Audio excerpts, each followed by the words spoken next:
बात भारत की ऐसे वक्त में जबकि पांचजन्य अपने 77 वर्ष पूरे कर रहा है और माहौल ऐसा भी है कि पूरे देश में इस वक्त, और या कहें कि पूरा देश इस वक्त राममय है। ऐसे वक्त में 1992 के समय में 3 पत्रकार क्या कर रहे थे, क्या कुछ देखा। आज तो चूँकि ज़माना तकनीक का है, बहुत तुरंत सूचना के आदान प्रदान का ज़माना है, लेकिन उस वक्त उन्होंने क्या कुछ देखा, ये सत्र इसलिए महत्वपूर्ण है। 3 खास मेहमान जिनका परिचय आपसे कुछ देर पहले तृप्ति ने कराया, आपका एक बार फिर बहुत बहुत स्वागत है। अशोक श्रीवास्तव, देश का एक जाना माना नाम, दूरदर्शन पर आप इनको अक्सर रोज़ देखते हैं।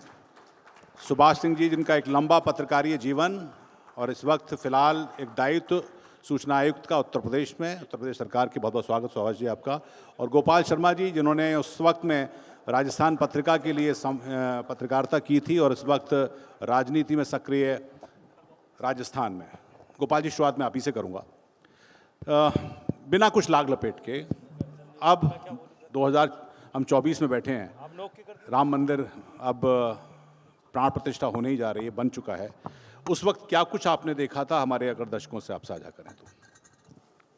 सबसे पहले तो मैं पांचजन्य परिवार का आभारी हूँ, क्योंकि जब मैं पढ़ता था तो पांचजन्य के ग्राहक बनाने के लिए हम लोग लगे रहते थे कि कोई भी गली ऐसी नहीं बचे जहाँ पर दुकानों पर पांचजन्य नहीं पहुँचता हो। फिर पत्रकारिता की शुरुआत के समय भी राजस्थान पत्रिका में जाने से पहले करीब 5-6 महीने तक पांचजन्य में रिपोर्टिंग की हुई है। अयोध्या आंदोलन से मेरा बहुत गहरा जुड़ाव है, प्रभु राम का आशीर्वाद भी है। इतना गहरा जुड़ाव कि शायद ही कोई प्रमुख घटना हो जिस समय मैं वहाँ उपस्थित नहीं रहा हूँ।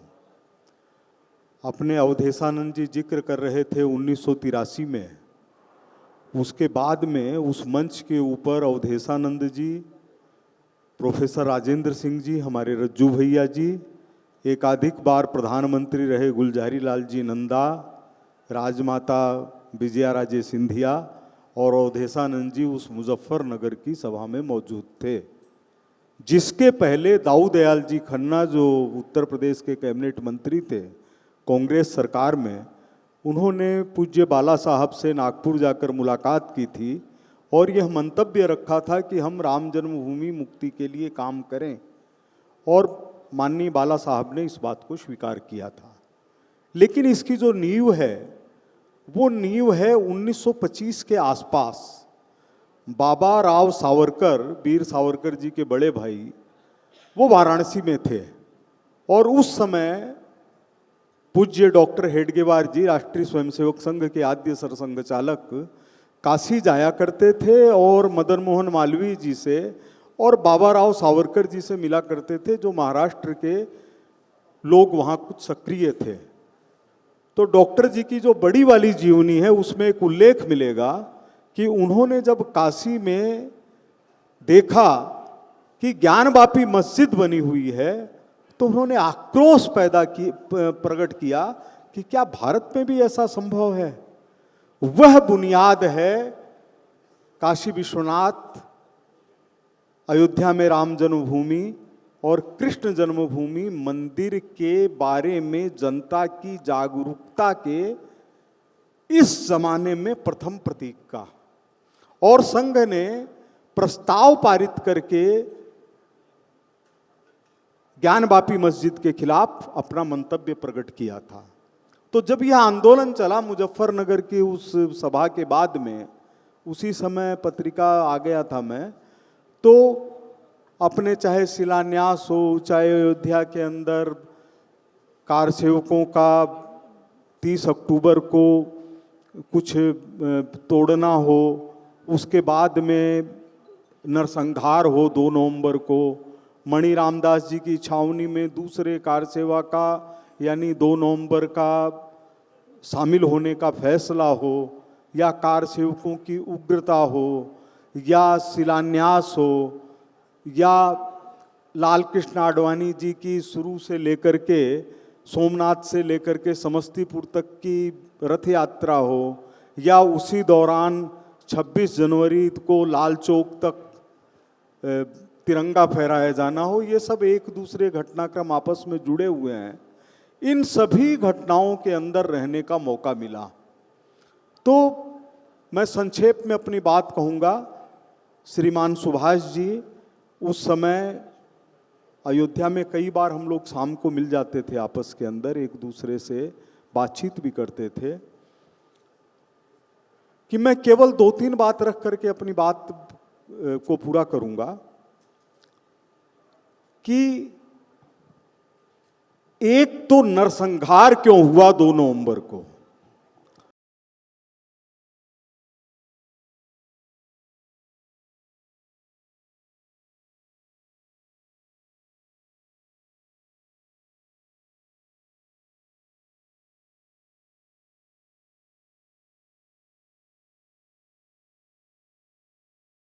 लखनऊ से गया था तो मैंने एक माता जी से कहा कि मेरे को पानी पिलवा दीजिए, घर बंद थे। तो माता जी पानी पिलाने के लिए आई, तो मैंने कहा कल कैसे कार सेवा होगी, यहाँ तो सब कुछ है ही नहीं। उन्होंने कहा हमारे घरन में छिपे पड़े हैं सब लोग। तो मैंने वहाँ से खबर भेजी कि कल कार सेवा होगी, निश्चित समय के ऊपर होगी। और जब कार सेवा हुई तो उसमें कितना जिक्र आया है अपने इसमें मेरे को अभी मैंने पूरा देखा नहीं है, लेकिन जिस एक साधु का बड़ा इसमें आशीर्वाद है और जिन्होंने अपनी भूमिका निभाई सुभाष चंद्र बोस जैसी, वो थे परमहंस रामचंद्र दास जी। उन्होंने 9 दिनों तक भोजन का त्याग कर दिया था कि कार सेवा होगी तभी भोजन करूंगा, नहीं तो भोजन ग्रहण नहीं करूंगा। उन्होंने नरसिंह राव जी को कह दिया था, बोले इधर उधर की बात मत करो, ये बताओ कार सेवा में साथ हो कि नहीं हो। इस तरह के प्रचंड संत थे वो दिगंबर अखाड़े के। तो मैं बात कर रहा था कि जब दूसरे दिन सुबह कार सेवा का समय हुआ 9 बजे के आसपास और अशोक सिंघल जी निकले, उस समय एक साथ करीब 15-20 हजार कार सेवक अयोध्या के घर घर से निकल पड़े थे। तो जो वहाँ बस पहुँची और जिसके कारण कार सेवकों का गुंबदों के ढांचे को थोड़ा बहुत ऊपर जो कमल दल के आकार थे उनको क्षतिग्रस्त करना संभव हुआ, तो वहीं था मैं खिड़कियों के पास में। तो पुलिस ने गोली चलाने से इनकार कर दिया था। सीआरपीएफ ने खास करके वहाँ के रामाश्रय और जो एसपी थे उन्होंने सीआरपीएफ को कहा कि गोली चलाने की जरूरत है। उन्होंने कहा हम राम भक्तों पर गोली नहीं चलाएंगे।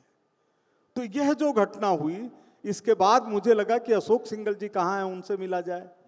तो अयोध्या के अस्पताल में अशोक सिंघल जी एक सामान्य बेड के ऊपर लेटे हुए थे। तो मैंने कहा भाई साहब अयोध्या में तो कार सेवा हो गई, आप उनका महान व्यक्ति का उत्साह देखिए कि वो पलंग से उछल पड़े, उनके माथे पर पट्टी बंधी हुई थी, बोले सब सफा हो जाएगा, सब सफा हो जाएगा, एक दिन यहां पर कुछ भी नहीं रहेगा। तो यह जो कार सेवा हुई उस दिन, उससे मुलायम सिंह सरकार के अंदर तो आक्रोश था ही, लेकिन कार सेवकों में इतना आक्रोश था जिन्होंने अशोक सिंघल जी के माथे से खून बहता हुआ देखा था। वो मणि रामदास जी की छावनी में लगभग 1-1.5 बजे करीब 5-6 हजार की संख्या में कार सेवक उपस्थित थे। और इतिहास में जो कभी कोई बड़ी घटनाएं हुआ करती हैं, उस तरह से मणि रामदास जी छावनी के महंत अपने नृत्य गोपाल दास जी से भी वरिष्ठ संत उस समय थे स्वामी वामदेव जी महाराज। स्वामी वामदेव जी महाराज का जो भाषण था उस दिन, वो इतिहास के अंदर कभी कभी होता है। उन्होंने कहा कि हम राम जन्मभूमि को मुक्त करवा कर रहेंगे, लेकिन मेरे एक कार सेवक की एक भी खून की बूंद मैं अपनी आंखों से नहीं देख सकता। और वही स्वामी वामदेव जी थे जिनके नेतृत्व में यह निर्णय हुआ कि 2 नवंबर को वापस कार सेवा होगी। 2 नवंबर को जो नरसंहार हुआ कार सेवकों का, उसकी मैं खाली 2 घटनाएं 2-3 लाइनों में बताऊंगा कि ये सरद कोठारी, राम कुमार कोठारी, ये घर के अंदर थे। दिगंबर अखाड़े से करीब 8 बजे मैं निकला और निकल करके जब आगे बढ़ा तो उस समय 100 वहां पड़ा हुआ था जिनका सिर बिल्कुल फटा हुआ था। इतने में दूसरा भाई, वो राम कुमार भी हो सकते हैं, शरद भी हो सकते हैं, वो उनको घर से लाया गया और उनको भी गोली मार दी गई। तो उस समय गली की स्थिति ये थी कि आंसू गैस के गोलों के कारण आंखें खोलना मुश्किल हो रहा था। मैंने अपने जीवन में ऐसी स्थिति नहीं देखी हुई थी कि आंख नहीं खोल सके। और पैर रखा तो जो सूज थे वो खून के ऊपर चप चप कर रहे थे। तो वो राम गली थी, उसके कोने वाली नाली में लगातार खून बह रहा था। इस दृश्य के बाद मैं दूसरा दृश्य आपको बताता हूं कि ये तय हुआ, सरजू से स्नान करके उमा भारती जी और सैकड़ों कार सेवक शास्त्री नगर की गली से आगे बढ़ने की कोशिश कर रहे थे, जमीन पर बैठ करके सरकते हुए। और सरकते हुए लोगों के ऊपर, मैं ऊपर छत से मंदिर से देख रहा था, उन पर घोड़े दौड़ाए गए, घुड़सवार पुलिस, और किसी ने भी उठकर भी विरोध नहीं किया। राम भक्तों ने अनुशासन नहीं तोड़ा, वो जय सिया राम, जय जय सिया राम करते रहे और पुलिस उन पर दमन चक्र चलाती रही। जिस जगह मैं खड़ा था उसके ठीक पीछे 3 राइफलधारी चढ़े और चढ़ करके उन्होंने बंदूकें तान दी सामने की तरफ निशाना लगा करके। तो मैंने सोचा, मैं ही अकेला था वहां पर पत्रकार उस जगह पर ऊपर, तो मेरे को लगा मेरे को भी मारेंगे। तो मैंने अपना आई कार्ड निकाल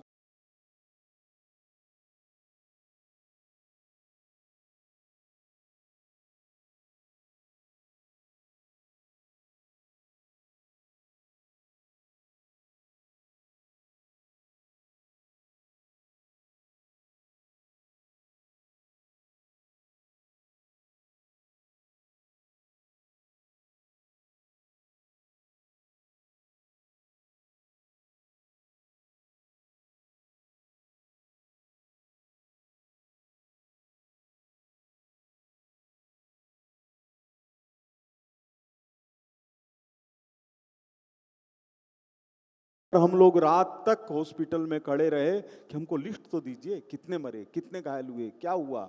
लेकिन कोई भी सहयोग करने के लिए तैयार नहीं था, क्योंकि मुलायम सिंह ने कहा हुआ था कि किसी भी परिंदे को पर नहीं मारने देंगे।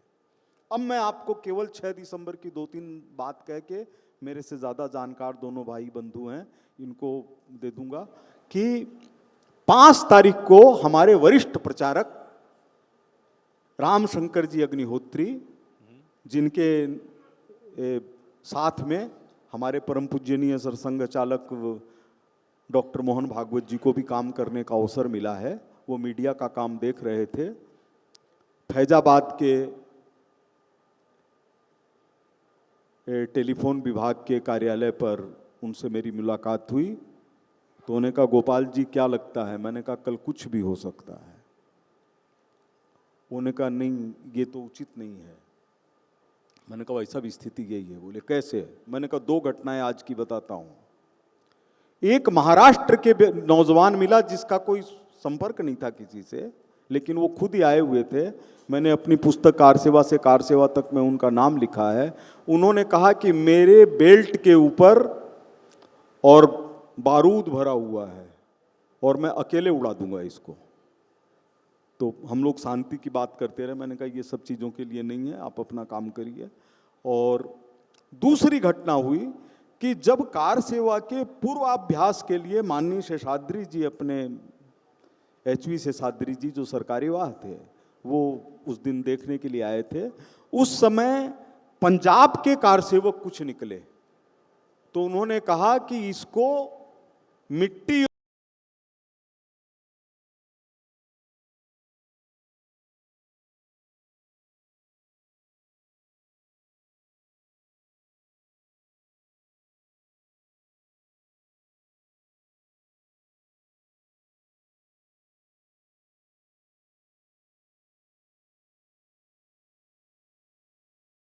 खत्म हो जाएगी। जी। आपको मैं बताना चाहता हूं कि ढांचा ध्वस्त कैसे हुआ, क्योंकि उसकी पूरी टाइमलाइन अगर हिंदुस्तान में किसी ने नोट की तो खाली मैंने नोट की। 11 बजे के करीब कुछ युवा कार सेवकों ने कहा कि यहां क्या होगा। करीब 1.5 लाख से ऊपर कार सेवक रामकथा कुंज के सामने अपने प्रिय नेताओं के भाषण सुन रहे थे, लेकिन उनकी आवाज इधर परिसर में नहीं आ रही थी, राम जन्मभूमि परिसर पर, और जो कुछ राम जन्मभूमि परिसर में हो रहा था वो उनको दिखाई नहीं दे रहा था। इसलिए गैप एक बना हुआ था, एक गैप बना हुआ था। तो 10-15 कार सेवक मिले, चूंकि हमेशा जाता था तो राजस्थान के कार सेवक बोले कि भाई साहब गोपाल जी हैं। मैंने कहा हाँ। बोले कि हम लोग क्या यूं ही चले जाएंगे? मैं भावना बता रहा हूं केवल। मैंने कहा जो अंतरात्मा कहे वो करिए, इसमें क्या कोई बताएगा। तो वहां पर एकदम 11:15 के करीब शांति हो गई। केवल 25, 30, 50 कार सेवकों के अलावा राम जन्मभूमि परिसर के अंदर कोई मौजूद नहीं था, अंदर पुलिस मौजूद थी। अब घटना बदलती कैसे है कि पेजावर के अपने स्वामी जी विश्वेश जी तीर्थ सही 11:15 राम जन्मभूमि परिसर में हाथ जोड़ते हुए प्रवेश करते हैं, और जिसमें कलेक्टर थे, एसपी थे, मैं भी था, हम लोग उनके पैर छूते हैं। और जो ही वो आगे बढ़े उनके पीछे 100 कार सेवक जबरदस्ती अंदर घुस गए। इधर से 100 कार सेवक अंदर घुसे, और पीछे जो ढांचे बने हुए थे उसके पीछे से केवल 4 छोटी ईंटों के टुकड़े आए होंगे। सारी पुलिस धड़धड़ा के एक साथ बाहर चली गई, और उसके बाद में वहां सिर्फ जय श्री राम था। आवाज तब सुनाई दी जब दूसरा ढांचा सबसे पहले गिरा दाहिने वाला, फिर जब बाएं वाला गिरने लगा, टेढ़ा हो गया, तब ऋतंभरा जी की आवाज सुनाई दी कि एक धक्का और दो। और 1:50 पर पहला ढांचा, 3 बजे दूसरा ढांचा, और 5:15 तीसरा ढांचा। तीनों समाप्त हो चुके थे, और केवल वहां पर जय श्री राम हो गया काम के नारे लग रहे हैं।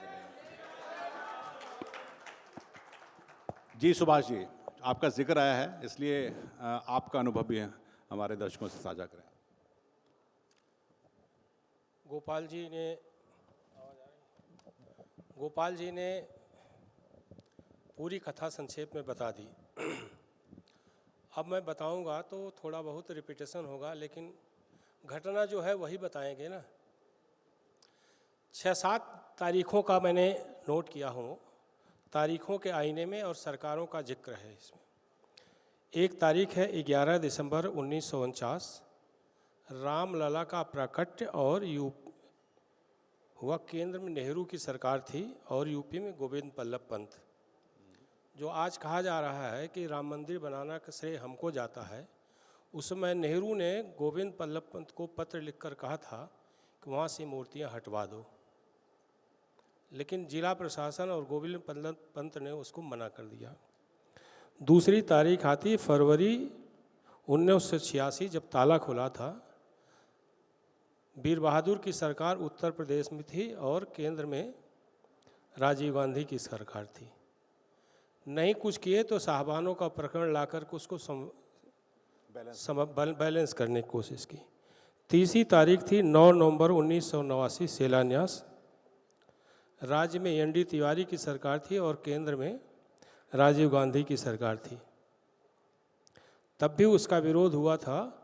गोरक्षनाथ के पीठाधीश्वर उस समय के महंत अवैधनाथ को मध्यस्थता करवाई गई और स्पेशल हवाई जहाज़ गया, उनको लाया गया कि किसी तरह से मामला सलटाइए, यानी जन दबाव जिसको कहते हैं।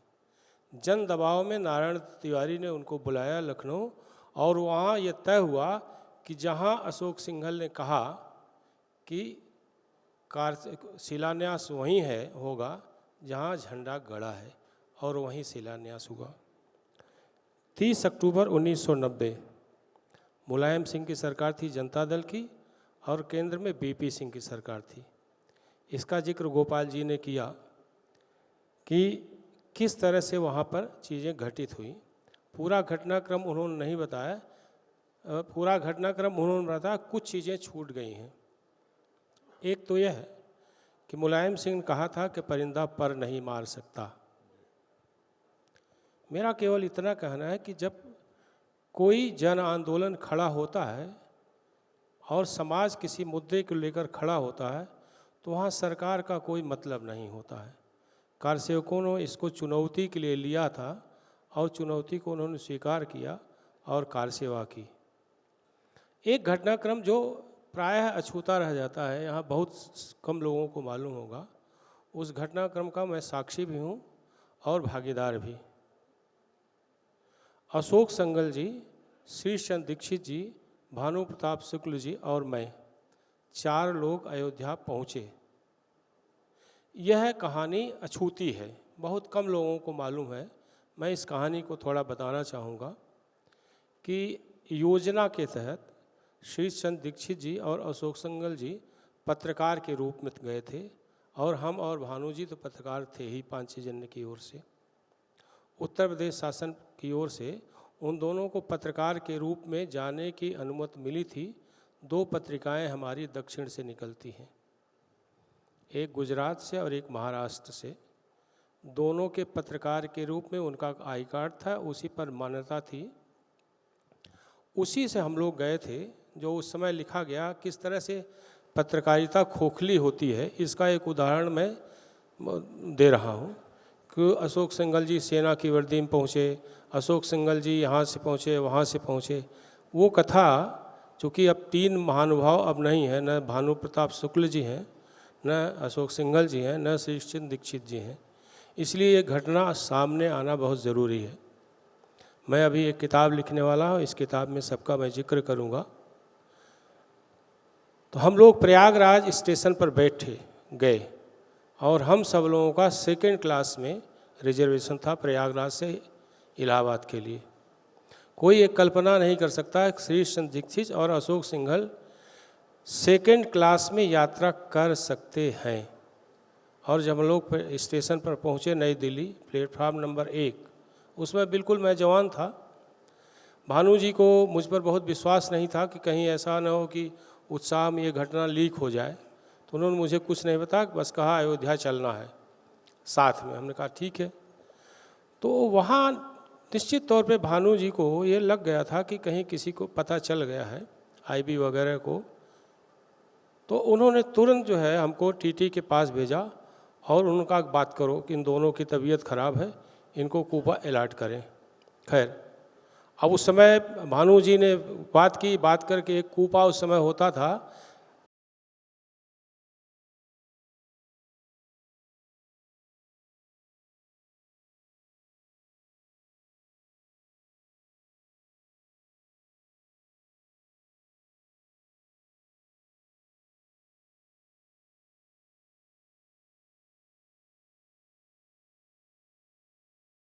हो जाता है। मैंने देखा जैसे ही वो प्रयागराज से थोड़ा पहले स्टेशन पर गाड़ी धीमी हुई, अशोक सिंघल लुंगी और कुर्ते में, तहमद और कुर्ते में कूद गए। और मैं बताऊं, अशोक सिंघल प्रयाग स्टेशन से जंक्शन से रिक्शे से साफा बांधे अपने घर जॉर्ज टाउन गए और किसी को पता नहीं चला। और आगे और मज़ेदार, हम भानु जी और श्रीश चंद्र दीक्षित स्टेशन पर उतरे और सीधे हम लोग निकले बाहर और किसी ने श्रीश चंद्र दीक्षित को पहचाना नहीं, जबकि वो आईजीपी थे, तब आईजीपी हुआ करते थे। और उसके बाद हम लोग गए वहाँ से, कार से उनके घर से निकले कपड़ा बदल करके। हमारा जौनपुर घर है, तो वहाँ बदलापुर से होते हुए सिंगरामऊ पहुँचे। वहाँ से अशोक सिंघल जी अलग हो गए। हृदयनाथ सिंह उस समय विभाग प्रचारक थे, रामदयाल जी के पास जिम्मा था। उनकी मोटरसाइकिल से कोई कल्पना नहीं कर सकता कि अशोक सिंघल मोटरसाइकिल से भी अयोध्या जा सकते हैं। एक वो फोटो आता है अक्सर जो जिसमें वो मोटरसाइकिल पर बैठ के जा रहे हैं। जी बिल्कुल। कोई पुलिस वाले तो कम से कम नहीं कल्पना कर सकते। और अयोध्या पहुँचते ही अशोक सिंघल अंतर्ध्यान हो गए। फिर उसके बाद गोपाल जी ने बताया है कि 30 अक्टूबर को 8 बजे अशोक सिंघल जी प्रकट हुए और उसके बाद कार सेवा हो। कार सेवा के बारे में थोड़ा सा मैं ये बताऊंगा कि जब अशोक सिंघल जी प्रकट हुए और बाबा वामदेव जी की चर्चा की कि वामदेव जी की तबीयत उस समय बहुत ख़राब थी। एक जो ठेलिया होती है जिस पर सब्जी बेचते हैं, थोड़ी मजबूत ठेलिया, उस पर वामदेव जी को बैठा करके अशोक सिंघल जी उनके पास और ले जा रहे थे। उसी समय कहीं से किसी ने शरारतन किया हो या यूं ही उस भीड़ का कुछ होता है ऐसा, उनको यहाँ पर चोट लग गई और जैसे ही उनको खून गिरा, खून बहना शुरू हुआ, वैसे ही कार सेवक बेकाबू हो गए। फिर तो गोपाल जी ने सारी चीज़ें बता ही दी हैं। राजनाथ सिंह हमारे थे, स्वतंत्र भारत के पत्रकार थे।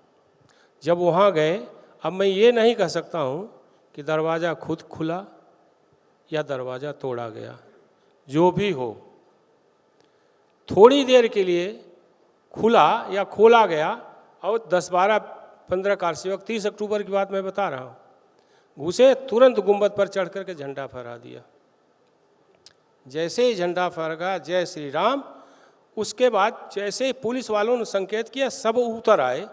केवल और केवल ये मुलायम ने कहा था परिंदा पर नहीं मार सकता, और हम गुंबद पर चढ़ गए।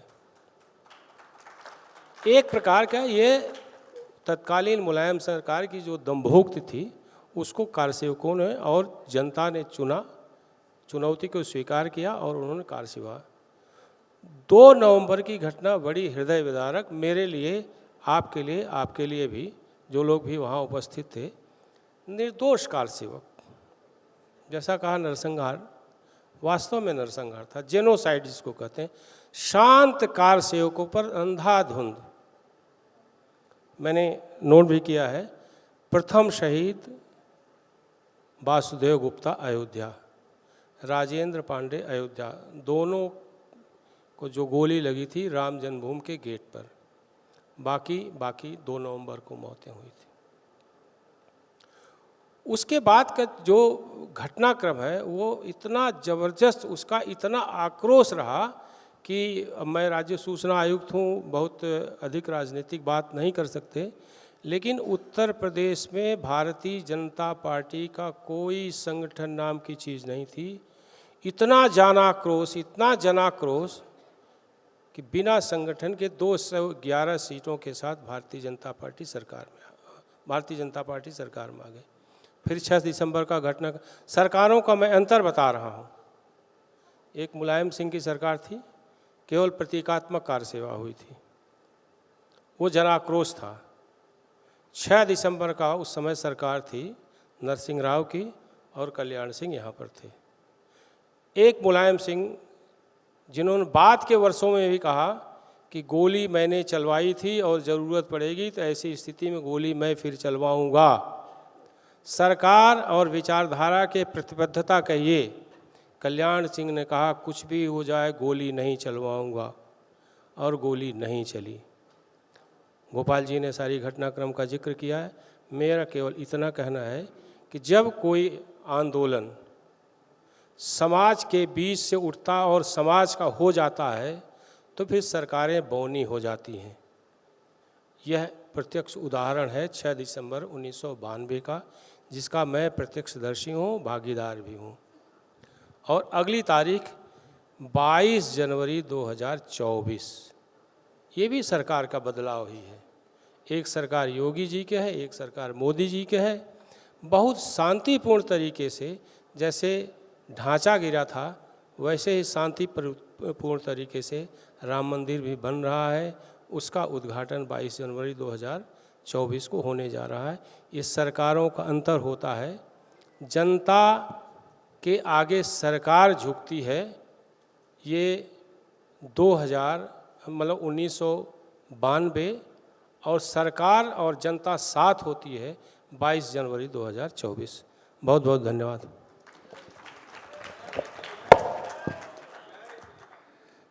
अशोक जी, बहुतों को तो भरोसा ही नहीं हुआ कि आप भी थे उस वक्त में।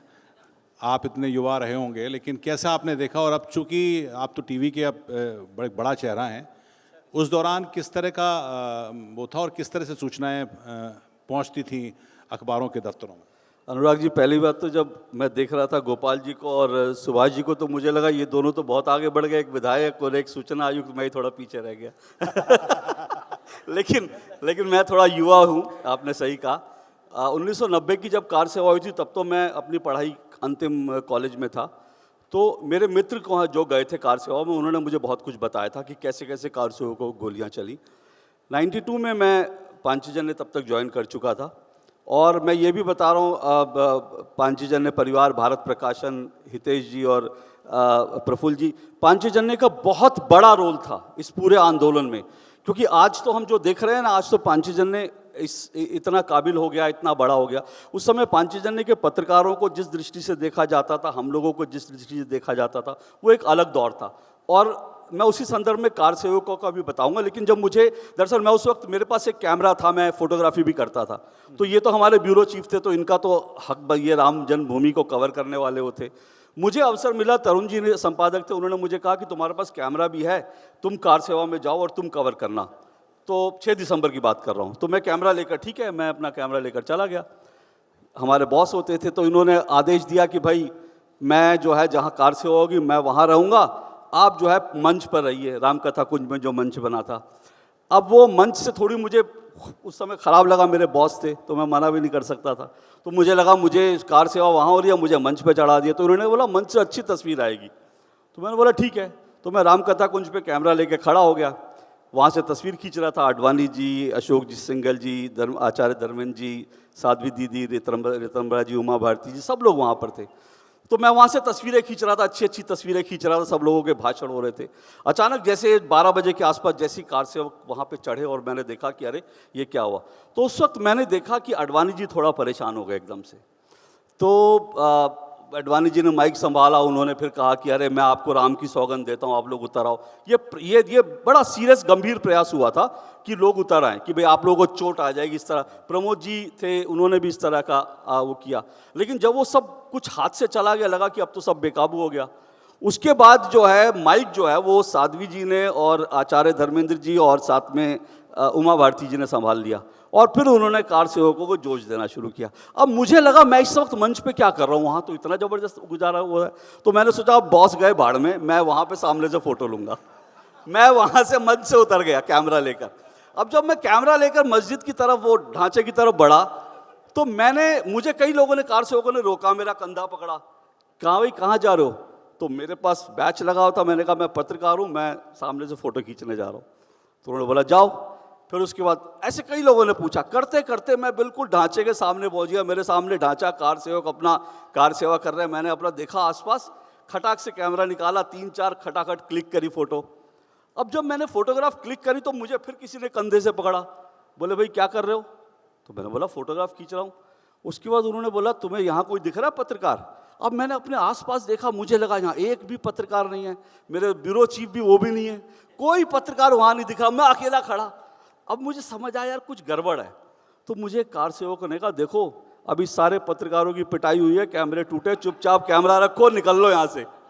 अब मुझे एहसास हुआ कि कुछ गड़बड़ है। मैंने पहला अपना कैमरा जो है बैग में डाला, पत्रकार का बिल्ला निकाला, जेब में डाला और चुपचाप थोड़ा पीछे गया। फिर मैं कार सेवकों के बीच बैठ गया। और फिर वहाँ से मैंने जब कार सेवकों के साथ जब बातचीत होने लगी तो कार सेवकों ने खुद ही कहा है यार कितना बढ़िया दृश्य है, इसकी कुछ फोटोग्राफ होती। तो मैंने बोला हाँ मेरे पास कैमरा है। तो उन्होंने अरे निकालो ना। तो मैं कार सेवकों के एक झुंड में बैठ कर दूर से, जितना मेरा टेली लेंस था वहाँ से मैंने कुछ तस्वीरें लेनी शुरू करी। फिर जब ये सारा काम हो गया, फिर मैं रामकथा कुंज की, क्योंकि तब तक मुझे पता नहीं था हुआ क्या। जब मैं वहाँ पहुँचा रामकथा कुंज पे, तो न्यूज़ ट्रैक उस वक्त मैगजीन चलती थी, मनोज रघुवंशी जी थे। मनोज रघुवंशी जी मुझे वहाँ मिले और मेरे से गले मिल गया, अरे अशोक मज़ा आ गया। मैंने कहा क्या हो गया। बोले मेरा कैमरा तोड़ दिया यार। तो मैंने बोला आपका कैमरा तोड़ दिया, मज़ा आ गया। बोले अरे ये ढांचा गया, मज़ा आ गया, कैमरा वैमरा तो होता रहता है। तो फिर बाद में मुझे रियलाइज़ हुआ कि पत्रकारों की, सुभाष जी के साथ भी हुआ, बाद में मुझे रियलाइज़ हुआ कि पत्रकारों के कैमरे टूटे, उनको नहीं करने दिया गया। लेकिन जब मैंने कई लोगों से बात की और जब थोड़ा सा, तो उसमें एक बड़ा कारण था तो वो कोने का। एक तो जैसा सुभाष जी और गोपाल जी ने बताया, जो 30 अक्टूबर और 2 नवंबर को हुआ था, उसमें कुछ लोग ये जानकारी देते हैं कि दरअसल उन लोगों को, राम कोठारी और शरद कोठारी जी को चिन्हित करके, जो लोग वहाँ पर गए थे जिन्होंने भगवा लहराया था, मुलायम सिंह जी के आदेश की अवहेलना की थी, और तो उस दिन चिन्हित करके कुछ लोगों को मारा गया था पुलिस के द्वारा। तो ये हुआ था तय कि भाई कोई प्रमाण नहीं आए कि आप लोग कैमरे के सामने नहीं आए, इसलिए कैमरे जो हैं उसमें कोई चीज़ दर्ज नहीं होनी चाहिए। पहला भाव ये था। लेकिन जो दूसरी बात मैं बता रहा हूँ वो और महत्वपूर्ण है, क्योंकि उस वक्त कार सेवकों के प्रति, मैं तो मानता हूँ कार सेवक हनुमान जी का रूप है, उन्होंने इतना बड़ा काम किया, लेकिन जैसे रावण के दरबार में हनुमान जी को कहा गया ना बंदर है, अंगद को कहा गया अरे बंदर है ये, उसी तरह से कार सेवकों के साथ पूरा मीडिया करता था।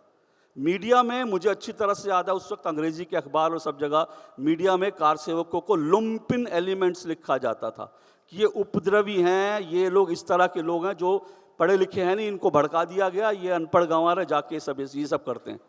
तो इस तरह से कहा गया और मीडिया ने उनका बड़ा गलत चित्रण किया। मैंने हितेश जी से कहा मेरी उस वक्त की थोड़ी रिपोर्टिंग मुझे चाहिए, तो उन्होंने मुझे भेजा, मैंने जब पढ़ना शुरू किया तो मुझे रिकॉल हुआ 5 तारीख को 6 तारीख को जो कार सेवा हुई थी, उससे 5 तारीख को दरअसल 2 चीज़ें हुई थी। एक तो बीबीसी ने उस दिन एक फिल्म चलाई थी, और वो उस बीबीसी ने जो फिल्म चलाई थी वो 30 अक्टूबर 2 नवंबर की थी। तो कार सेवकों के बीच भ्रम की स्थिति हुई कि क्या कार सेवकों पर लाठीचार्ज हो रहा है, एक चीज़ ये हुई। दूसरी चीज़ ये, एक जर्मन पत्रकार के साथ मारपीट की घटना हुई थी, लेकिन वो जर्मन पत्रकार क्या कर रहा था, वो ये वहाँ पर जो है कार सेवकों की जो लाइन लगी थी भोजन के लिए, उसने कार सेवकों के बीच पहले वो लाइन को फोटो खींची, उसके बाद उसने कुछ बिस्किट के पैकेट उछाले, और जब गांव से कार सेवक आए थे तो वो जब वो पैकेट को लेने के तो उसने उसको फिल्म करना शुरू किया। मंशा ये थी ये दिखाना कि भाई गांव में ये अयोध्या में बड़ी गरीबी है, भारत में भूखमरी है, और ये कार सेवा के लोग जो हैं ये सब वो करके आए हैं, इस तरह की इनका चित्रण किया गया। फिर जो है एक जिन पत्रकारों के साथ उस दिन कैमरा तोड़ा गया था, उनमें एक पत्रकार था पीटर हाइलाइन करके, वो अमेरिका का पत्रकार था। उसकी एक तस्वीर छपी थी, उसके माथे से खून निकल रहा है, और उसकी एक तस्वीर छपी थी 10 दिसंबर को इकोनॉमिक टाइम्स ने कि ये भी कार सेवकों का एक रूप है, और बड़ी नेगेटिव खबर छपी थी, और उसमें यह छपा कि कार सेवकों ने कैसे अमेरिकी पत्रकार के साथ बदतमीजी की, उसको मारा पीटा, उसकी जेब से बटुआ निकाल लिया। सोचिए कार सेवकों का चित्रण इस तरह से होता था कि उन्होंने कार सेवकों ने अमेरिकी पत्रकार की जेब से बटुआ निकाल लिया। इसका खंडन उस अमेरिकी पत्रकार ने खुद अगले दिन किया, जब पत्रकार उसको, दरअसल वो गिर गया था, पत्रकार उसको जब खड़ा कर रहे थे तो उसकी तस्वीर खींची गई कि देखो पत्रकार इसको लूट रहे हैं, जबकि वो उसने बताया कि पत्रकार उस वक्त मुझे मेरे पैरों पर खड़ा कर रहे थे, और उसने कहा कि हाँ इस सारी प्रक्रिया में मेरी जेब से बटुआ निकल गया था, लेकिन कार सेवकों ने मुझे खुद ला कर दिया कि ये आपका बटुआ गिर गया था। तो कार सेवकों को इस तरह से चित्रित करना, पत्रकारों, और इस तरह से जो है, जिस दिन ये कार सेवा हुई तो उस दिन दरअसल जब ये सब कुछ हो गया तो मैंने फिर फ़ोन किया, मैंने संपादक जी को फ़ोन किया, मैंने बोला ये तो ऐसा हो गया, मुझे मालूम नहीं, लेकिन एक ओम प्रकाश तिवारी उस वक्त हमारे उप संपादक होते थे, उन्होंने मुझे 2 दिन पहले 3 दिन पहले फ़ोन करके बताया, हम दोनों तो अयोध्या में थे, लेकिन शायद इन्होंने फ़ोन करा और संपादक जी को बताया कि ढांचा गिर गया है 5:30 बजे के आसपास, और जैसी ये खबर इन्होंने बताई, तिवारी जी ने बताया कि तरुण विजय जी की आंखों से पानी बहने लगा झरझर। ये इतनी बड़ी गुलामी का प्रतीक जो है, तो वो कह रहे हैं कि उनकी आंखों से झरझर पानी बहने लगा। फिर जब मैंने फ़ोन किया तो उन्होंने बोला अशोक मुझे फोटोग्राफ चाहिए हर हालत में। अगले दिन उन्होंने स्पेशल एडिशन कहा कि हम स्पेशल एडिशन छापेंगे। अच्छा ये भी बात है, पांचजन्य का एडिशन तैयार हो गया था, क्योंकि लगा कार सेवा तो बड़ी सामान्य सी कार सेवा होगी, लेकिन जब इतना बड़ा इंसिडेंट हो गया तो एक स्पेशल एडिशन प्लान किया गया। तो मैंने कहा मैं कैसे आऊँ, तो उन्होंने मुझे बोला किसी भी तरह से निकलो, तब तक कर्फ्यू वगैरह लग गया था।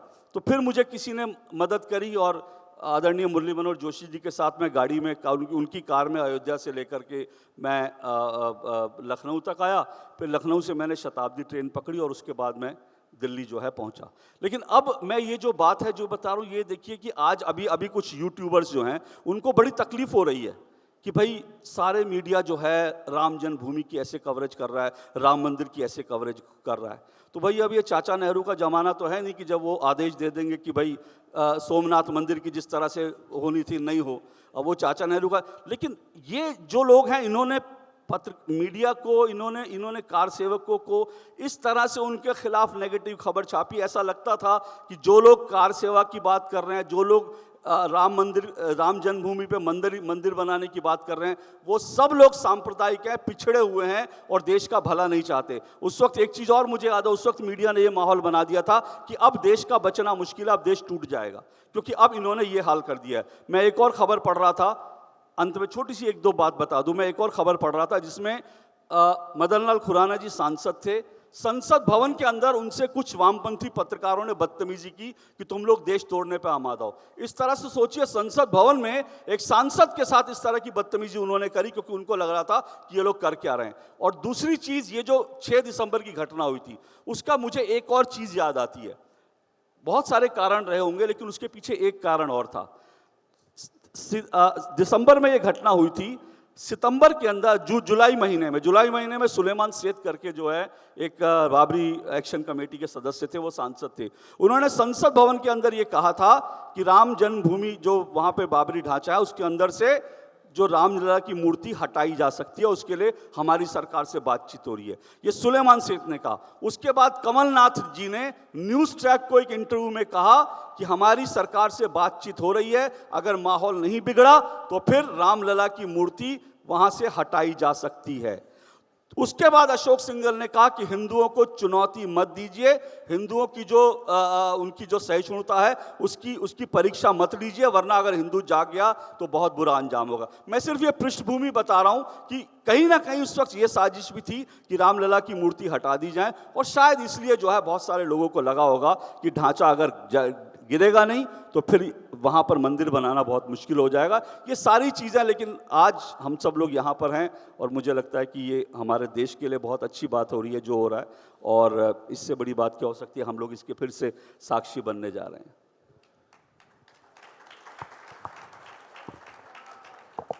समय नहीं है, वरना आपको और सुनते। और एक थोड़ा जलन का भाव भी है कि आपने वो देखा जो हम लोगों ने नहीं देखा होगा, बहुत से पत्रकारों ने। जी, आप कुछ कहना चाह रहे हैं?